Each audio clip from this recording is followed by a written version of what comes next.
dibantu, yaitu kalau dulu naik buruk itu belum bisa membayangkan, sekarang sudah terjawab zaman modern dengan dijawab naik sinyal. Nah, kita ketik Ka'bah atau Masjidil Aqsa, diketik langsung dapat di dalamnya isinya apa itu.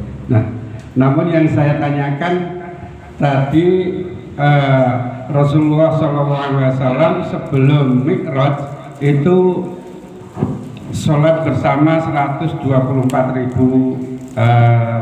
Nabi dan Rasul. Itu fisik atau gaib gitu.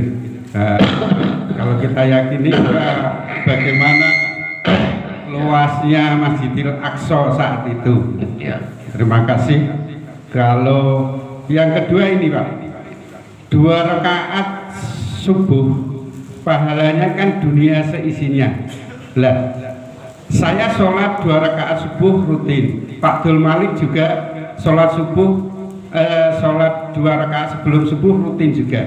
Kan mendapatkan 2 dunia seisinya. Lah ini apakah besok itu saya bisa sowan ke Pak Dul Malik itu? Bagaimana naiknya? Naik apa itu? Terima kasih. Maksudnya dari dunia ke dunianya Pak Abdul Malik gitu. Pahalanya itu. Besok kalau silaturahim naik apa gitu. Assalamualaikum warahmatullahi wabarakatuh. Alhamdulillah. Waalaikumsalam. Mohon penjelasan. Ketika peristiwa Isra Mi'raj itu disampaikan oleh orang-orang Quraisy, Rasulullah kepada orang Quraisy, ada 2 kelompok. Kelompok yang pertama adalah kelompok Abu Bakar Siddiq. Dia harga mati apa yang disampaikan Rasulullah. Oleh sebab itu orang-orang salaf harga mati yang disampaikan Rasulullah. Ada kelompok yang menolaknya, Abu Lahab, Abu Jahal, dan Abu Syihab. Pertanyaannya adalah, prediksi orang-orang Indonesia itu masuk kelompok mana? Karena mayoritas Islam. Saya boleh satu. Yang kedua adalah menggarisbawahi apa yang disampaikan Ustadz tadi. Ketika sholat di Masjidil Aqsa, Rasulullah menjadi imam dan di jamaahnya beberapa nabi. Padahal nabi adalah sudah meninggal. Bagaimana bentuk sholatnya? Apakah dia sholat? Apakah ada perintah sholat kepada roh? Karena nabi sudah meninggal, yang sholat itu kan roh. Ini yang gaib. Kami membutuhkan penjelasan yang itu. Orang hanya menerima begitu saja. Apakah kita harus yakin bahwa itu sholat jamaah? Bagaimana roh itu sholat atau nabi dihidupkan kembali? Itu menggarisbawahi.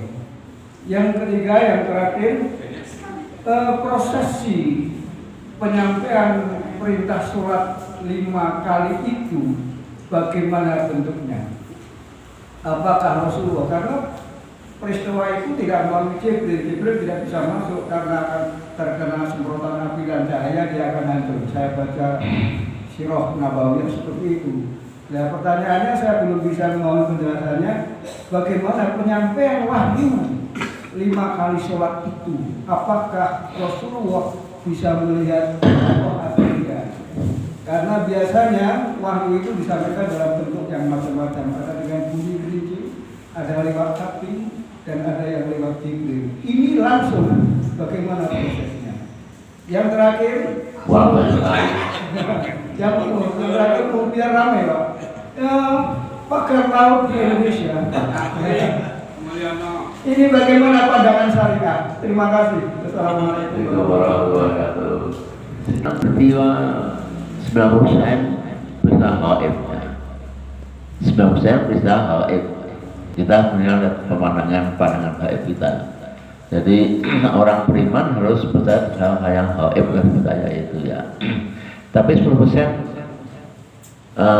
nyata, real, bisa dimengerti. Artinya kita Nabi Muhammad dibelah dadanya di Baitullah, dicucikan, kemudian itu masih terjadi saya yang nyata, yang dicucikan itu kemudian dibawa ke naik buruk itu peristiwa yang betul-betul itu nyata, artinya bukan gaib tapi orang bisa memahami itu perjalanan itu ya. karena ada beberapa penduduk yang didatangi ketika tadi ziarah tadi itu ketemu Muhammad itu ya, dalam Sirah Nawawi itu ketemu Nabi Muhammad di Sinai di mana ketemu ya. Ya, kalau ini pernah saya ceritakan di tahun 2001 ya, ketika saya nulis artikel yang dibukukan itu. Kemudian peristiwa berikutnya ketika mulai sholat dengan 1200 Rasul dan Nabi ya, itu ya haib, betul itu haib. Karena tidak masjidil Baitul Maqdis itu nggak cukup untuk 1200 kan. Sehingga yang datang situ ya itu ruhnya dibuat Allah kembali. Bagi Allah mudah kan, untuk memudahkan untuk mengerjakan semua itu. Soalnya gimana? Ya kan kita paham bahwa sebelum Mi'raj ini sholat tahajud itu wajib. Sholat tahajud ya itu wajib. Jadi sholat di situ apakah sholat sunnah hajat atau sholat apa? Allah yang bersawab. Yang jelas itu bukan sholat wajib karena kondisinya sholat mungkin masuk tahiyatul masjid ya lalu ya di situ mengimami. Itu peristiwa haib gitu ya, tidak haib. Nah, jadi sebenarnya Pak Yituman kan paham, tapi itu memahamkan pada yang lain gitu kan. Pak Karlo pun paham dia. Ini nerangno ra meriah Pak. Ya. Jadi kemudian tadi dari Mbah Slamet tadi itu Ra'at al-Fajri khairu minatunya ba'dahiha ya. Jadi sholat subuh 2 rakaat sebelum subuh hajat maksudnya ya. Qobliyah subuh itu lebih baik dari dunia dan seisinya itu maksudnya. Bandingkan tadi itu ya haib, artinya satu itu akan diberikan nanti di surga. Menurut ulama kalau diberikan sekarang nggak cukup, kamu nggak bisa, tapi nanti diberikan di surga. Artinya seluruh keinginan di dunia di akhirat itu ada semua di alam surga. Maksudnya begitu, ilmiah begitu ya. Itu kan bentuk hadis motivasi agar kita tuh di saat prime time waktu yang istimewa itu kita bangun, malah dan kita malah betulkan selimutnya, itu motivasi punya hadis motivasi agar kita sama-sama itu, karena pahamnya tinggi sekali. Jadi antar orang-orang semuanya kan mengurus hak yang sama ya. Kita tadi qobliyah subuh ini kita dapat udah pahala nggak terbatas gitu ya, nanti di surga ya, seperti insya Allah amin ya. Nah kemudian bagaimana wahyunya ya, wahyu yang tadi disampaikan Pak Yituman, wahyu Allah lewat Jibril itu dari mulai pertama, kedua, sampai ketujuh, ketika sampai ke Sidratul Muntaha itu ada sumastawa. Sumastawa itu apa? Sumastawa itu tangga. Waladhi khalaqas samawati wal ard sumastawa ars. Wa sama Allah menciptakan langit dan bumi ya. Kemudian ada sumastawa kayak semacam tangga naik ke ars. Sumastawa ars maksudnya naik ke ars. Ars itu apa? Ars itu tempat singgasana Allah di situ ya. Maka ketika Nabi Muhammad disuruh Jibril untuk naik ke sana, bingung Muhammad itu lewat mana? Itu sana ada tangga sumastawa itu kan. Kemudian naiklah dia ketakutan karena sejak awal dari Baitullah sampai langit 1 sampai 7 itu dikawal Jibril, kok suruh sendiri? Yang dipanggil hanya kamu Muhammad. Aku tidak diizinkan.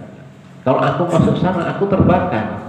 Ya, terbakar. Nggak boleh aku masuk sana. Kalau nggak dikehendaki. Jadi semua makhluk itu belum ada satupun kecuali Muhammad yang naik ke arsy Allah. Masya Allah. Ya, kita nggak percaya itu, iman kita seperti saya. Ya. Di sana Nabi Muhammad diceritakan itu bingung nih. Bingung itu apa ya? Bingung terkesima dalam kejalanan arsy Allah itu yang nggak pernah dia sama sekali, dia terkesima dengan keindahan arsy Allah. Nah ketika itu terjadi apa? Yang pernah ditanyakan Habib bertanya itu, betul nggak itu ya? At-tahiyatul mubarakatuh satu kalimatul yahmid itu pernah tanya waktu 5 tahun di sini ya itu. Lah hadisnya apa dekat itu? Maka Allah berkata, Allah berikan ilham pada Muhammad agar mengucapkan kalimat sholat tadi itu, tahiyat. Ya. Kemudian Allah menjawab, menjawab lewat tahiyat juga kan? Kalau kita baca sholat tahiyat kan baca itu tahiyatul sholat. Assalamualaikum ayuhan nabi warahmatullahi wabarakatuh. Selamatan saya untuk kamu Muhammad. Tapi Muhammad tidak mau, hanya dia sendiri selamat. Wa ibadillah, umatku juga harus selamat. Kita semua ini dimasukkan Nabi Muhammad selamat juga. Tidak hanya Muhammad tapi kita semua wa ibadillah sholihin, orang-orang yang soleh itu yang termasuk selamat bersama Nabi Muhammad ya. Oleh itu disitulah kemudian prosesnya 50 waktu, kemudian Allah ilhamkan pada Muhammad untuk minta pertimbangan pada senior-seniornya yaitu Musa alaihissalam. Nah itu sudah saya ceritakan prosesnya waktu dulu bahwa ketika sudah turun sampai 5, Musa pun masih nyuruh Muhammad, umatmu kecil-kecil nggak kuat, naik lagi ke arsy Allah untuk minta turun. Sudah 5 waktu masih diminta Musa untuk mintanya, tapi Muhammad aku malu, punya perasaan malu. Sudah cukuplah 5 waktu itu untuk kami. Dan itu terdengar suara Allah ya, bahwa 5 waktu itu sudah jadi ketetapan aku kata Allah. Maka Musa pun diam. Itulah kira-kira garis seperti itu ya. Nah kalau sekarang dibuka dengan Abu Bakar yang sahabat Nabi yang terpercaya dengan Jahal, Abu Jahal dan lain, jelas Abu Jahal itu memengaruhi tidak percaya. Maka Abu Jahal mengirim utusan ke Madinah untuk menjemput si Abu Bakar yang sedang sholat di sana. Abu Bakar itu ada di Madinah, dijemputlah ya, butuh waktu lama jemput, kemudian prosesnya begitu jemput, kemudian kalau Abu Bakar mengiyakan, semua akan mengiyakan ya. Nah maka ketika Abu Bakar bicara bahwa apa yang kata Muhammad adalah betul ya, semua percaya kecuali Abu Jahal, Abu Jada itu nggak percaya Pak. Nah Abu Jada itu buahnya di pulau apa tuh, laut, pagar laut itu ada Abu Jada, masih keturunan Abu Jada gitu kan. Jadi orang-orang yang musyrik, orang-orang yang nggak percaya selamanya ya, apapun nggak percaya yang kata Muhammad itu ya. Jadi itu peristiwa seperti itu. Jadi kalau kita lihat umat ini maksudnya mana, Abu Jahal mau apa Abu Bakar ya kita Abu Bakar. Kalau kita Abu Bakar ya kita nggak mungkin datang di sini ya, nggak mungkin dengarkan seperti yang jamaah umum juga mungkin mendengarkan. Yang nggak mendengarkan itu muka ngasih itu Abu Jahal, tanda-tanda Abu Jahal itu. Guyonnya gitu ya, undangan ngasih atau belum teko, gitu ya. Abu Bakar. Nah kemudian urusan yang terakhir masalah pagar laut. Pagar laut ini kan urusan dunia ya. Orang yang terperdaya dengan dunia ya, dia ilmunya hanya ilmu dunia ya, gitu kan, nggak mikir ilmu akhirat ya. Nah, dia hanya ingin selamat, hebat, kaya di dunia saja, gitu kan. Gitu ya. Jadi ada hadisnya itu, saya lupa itu hadisnya. Ma'adatunya fi'ilmi gitu ya, Bang Malik gitu ya, apa ya hadisnya gimana ya, fi'ilmi ada akhirat fi'ilmi ya. Jadi dunia butuh ilmu, akhirat butuh ilmu ya. Tapi kalau kamu cari ilmu akhirat, dunia ini dapat. Nek kamu ingin ilmu dunia, akhirat itu. Lah itu Mulyono sing golek ngono kuwi. Mulyono dan teman-teman ya. Sekarang IKN, IKN. Apa IKN akhirnya mangkrak.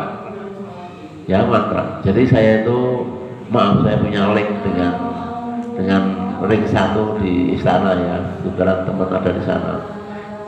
Prabowo tidak akan teruskan IKN juga. Meskipun undang-undang, aku berhak membatalkan undang-undang, berbeda kira-kira. Ya, Pak Terlalu juga aku batalkan semuanya. Semuanya PSN ditunjuk kembali masuk. Ini kan jadi apa ya? Banyak yang bicara politik banyaknya. Jadi yang jadi korban adalah rakyat Indonesia. Sebentar lagi langit juga dikaprik Pak. Langit juga akan dikaprik. Punya gitu ya. Baik, terima kasih. Kita akhir sini. Itu kira-kira mohon maaf dari saya. Terima kasih. Assalamualaikum warahmatullahi wabarakatuh. Bismillahirrahmanirrahim. Assalamualaikum warahmatullahi wabarakatuh. Jamaah majelis Sabtu subuh yang dimuliakan Allah dan dirahmati Allah, dan kita sama-sama mencari ridhonya Allah Subhanahu wa taala. Barusan kita dengarkan kajian majelis subuh ini disampaikan oleh Bapak Haji Muhammad Siddiq. Kita pesankan di dalam hati dan niat kita untuk amalkan dan kita sampaikan kepada saudara-saudara. Dan untuk kesempurnaan majelis ini tidak menjadikan majelis yang sia-sia, marilah majelis ini kita tutup dengan doa para majelis. Subhanakallahumma wa bihamdika, asyhadu an la ilaha illa anta, astaghfiruka wa atubu ilaik. Assalamualaikum warahmatullahi wabarakatuh.